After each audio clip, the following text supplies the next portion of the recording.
What is up, guys, and welcome back to Electrix Moto. Today, what we're going to be doing is a little bit different. Everybody knows the Arctic Leopard XE Pro S. They know what this bike can do and it's capable of, and there are plenty of videos out there about this particular specifications of this bike.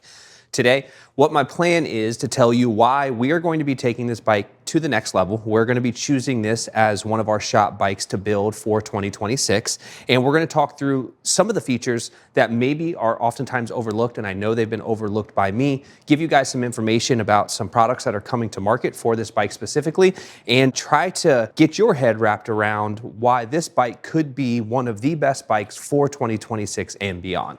What we have in front of us is the Arctic Leopard XE Pro S Enduro. So it does come with the 21 and the 18-inch wheel combo. It's a little bit harder to turn because the wheelbase is about 74 inches long, where in comparison to the eRide Pro SR, with the 16-19 setup, that's about 72 inches long. So you're gaining 4 inches in length when you step up to the 18-21 setup on this bike. Now, why that's not gonna matter so much for us is this is going to be what we consider a trail bike, an enduro bike. We are going to kit this out to kind of fit that need. It's not really gonna be on a track. I'm sure we will take it to a track to test it, but it's not gonna be its primary use case. So it's not something that we need to pay too much attention to. The Enduro as it sits is one of the best bikes that you could buy for the money. And the reasons for that are something that I've overlooked. I've only ridden this a couple of times and we've never built one for the shop. And I came off the Ultra B that day and I rode this bike right off the Ultra B, and it just felt like I was on pizza cutters, obviously because my Ultra B is very planted, it has big tires, and it just feels very comfortable on a trail, where this is obviously much more nimble, much lighter.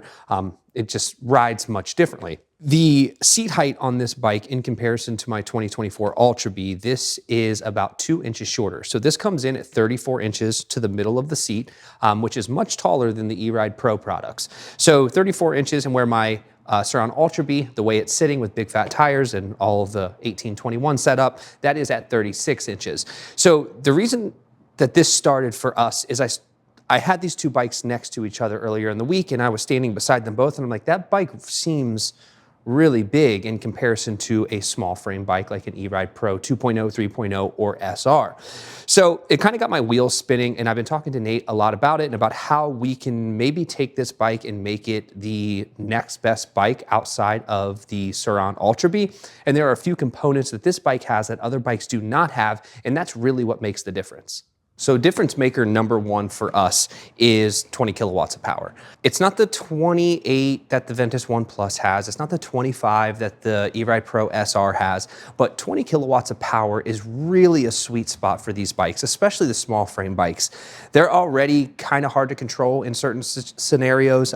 There's a lot of power in a really small bike, and sometimes that's uncomfortable for people. But we think 20 kilowatts is like a perfect baseline, because if you think about, Nate's Surround Ultra B, that is a 12.5 kilowatt bike with the new ATOS controller on it. It's probably pushing 15.5 or 16 kilowatts. My 24 is north of the 20 kilowatt mark with the new battery and the VTB 9600 that I have on that.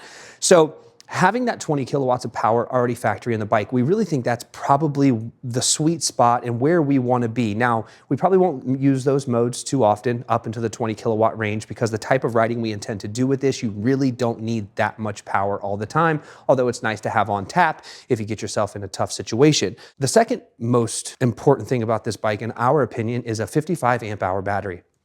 If you've ever watched Electric Cycle Riders videos, if you've ever watched Charge Cycle Works videos, they have proven that this bike is the range king for the small frame bikes. And that's always an issue when you start riding these bikes consistently. If you have a 40 amp hour battery like you do in the 2.0, or a 50 amp hour battery like you do in the SR, you're running out of battery after about 20, 25 miles, depending upon your pace and depending upon your riding style. So to have a bike right out of the box that has 55 amp hours, it solves a lot of problems for us, and we're probably never going to need another battery to swap, because the style of riding this is going to be doing, we expect to get 30 or 35 miles in a complete trail ride out of this bike, which we think is plenty.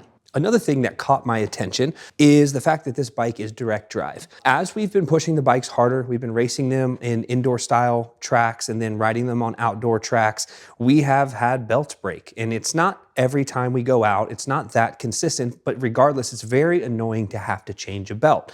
This bike being direct drive, eliminates one of the problems that we run into with other small frame bikes. And that's why I am so keen on trying to build this bike, is because we are eliminating a lot of the factors and things that we run into on other small frame bikes just by getting this bike in its stock form. Outside of the direct drive system, you have a more robust swing arm in comparison to an E-Ride or in comparison to a Ventus One Plus or a Sur-Ron. It has a style and a look of a Sur-Ron Ultra B swing arm, not nearly as beefy, but it looks like that swing arm is going to hold up and have less flex. And obviously, if you have ridden a bike and you've thrown a chain, you know that the swing arms are the number one thing that happens on these bikes. Those swing arms flex, tosses a chain, and then it, if you're racing, you're done because you're going to get passed by everybody by the time you get your chain back on. But another part of the chain conundrum is the fact that this bike comes with a chain guide already installed. That's another thing on a lot of these small frame bikes that we have noticed as a huge weakness, is there are no chain guides on a flexible swing arm. So if you're having a bunch of swing arm flex and you have no chain guide to keep the chain in line with the front sprocket, then it's just going to flex off and it's going to pop off while you're riding. So this solves so many of those problems right out of the box. Now, does it have the best suspension on it? No, but is it doable for most people? For sure. And I'm sure as time progresses, there are going to be some fork options available for this bike, which we will test as the time goes. But we're going to be testing this bike in its stock form with the stock forks and the stock shock. KKE has been around forever. They don't have the most premier products, but we know that they can hold up to a pretty rigorous beating. And that's something that we're interested in seeing, how they behave in a desert style environment, in a very rocky style environment. Hill climbs, big rock climbs, stuff like that. We want to see what this bike can handle. And I think the core components of this bike outshine every other small frame bike on the market right now. And it's taken me quite a while to come to this realization, which I feel kind of stupid for now. Looking back on it, I didn't realize all of the issues we were going to be running into with the other small frame bikes, but this thing is going to be able to compete in a lot of areas and going to probably be able to do things better than the other small frame bikes can currently. Now, before I forget, I do want to talk about the controller on this bike. This comes fully tunable, although it is tunable through the Far Driver app, which is much more complex than the Atos Ventus app or the EBM X app that most people are used to. You do have to do a little bit more research and have a little bit more skill in order to tune this bike if in fact you do want to change any of the parameters, but you can change everything in this bike as it sits directly from the showroom floor. And no other bike really has that other than the Ventus One Plus. E-Ride is doing better with their app development, but it's still not up to the standard of this or the Ventus One Plus. So it's just another piece of the puzzle that you don't have to add to this bike, because if you're not happy with 20 kilowatts and you want more, then this probably isn't the bike for you. But the reality of it is most people will never go beyond the need of 20 kilowatts, and this bike has that right from the factory. Okay, so let's talk about the aftermarket for this bike and the stuff that's out there and the stuff that's coming. So TMB Design and Fabrication, I will put the link in the website, is developing a ton of parts specifically for this bike. The Enduro, the Vetra, and the regular XE Pro S. So if you're in that market and you're looking for parts that are going to make a difference in riding, TMB is definitely the place to start. So the first thing that they've done is, most people, at least myself, I really dislike these plastics. When we rode the XE Pro S the first time, our pants got caught on this plastic up here all the time, and it was extremely annoying. But if you take this plastic off, it leaves this really ugly exposed section of the bike.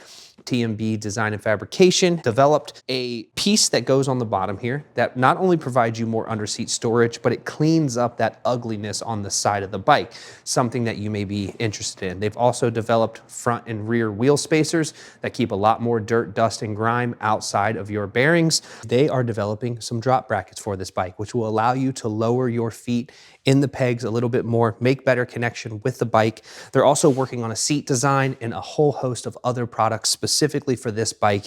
And I think those products specifically are going to make this bike a ton more fun and a ton more manageable for a larger group of people. The Arctic Leopard XE Pro S Enduro is going to be our new bike for 2026. We're gonna pit it up against the Ventus One Plus. We're gonna pit it up against the E-Ride Pro SR and the 1619 setup.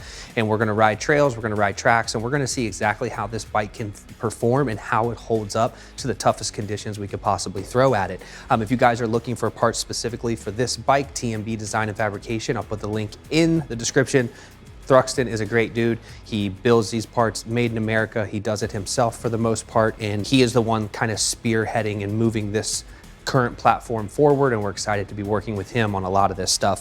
If you guys have any questions or concerns, or you have specific information that you want about this bike, you can always call the shop, you can leave a comment, send an email, whatever's convenient for you. We appreciate your time, and we'll see you guys on the next one.